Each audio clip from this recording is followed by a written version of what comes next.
Коомчулук эмес, урматтуу кесиптештер. Могул жердеги отурган депутаттардын колунда жок. Комитеттин мүчөлөрүнүн колунда жок кагаз. Эмнени талкуулайбыз, кандай кылып талкуулайбыз? Могул жерде отургандар дагы кыйшайып кетиши мүмкүн, Модумаров дагы бузганы калды деп. Жок. Бул конституциялык мыйзамдын талабы. Могул жерде легендарлуу парламенттин төрагасы Медет Шеримкулович отурат. Эгерде регламент, ал кезде регламент деген ички документ эле, азыр регламент деген конституциялык мыйзам. Эгер ошо регламент талабы бузулуу менен кабыл алынган чечим болсо, ал эмне болот кийин? Жок, мыйзамдын долбоорун дагы эртең менен алып атпайбыз биз.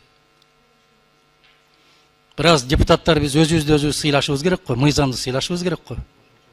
Айта кетсем, Кыргыз Республикасынын Жогорку Кеңешинин регламенти жөнүндө Кыргыз Республикасынын мыйзамынын 43-беренесинин 7 пунктуна ылайык жыйналыштардын күн тартибинин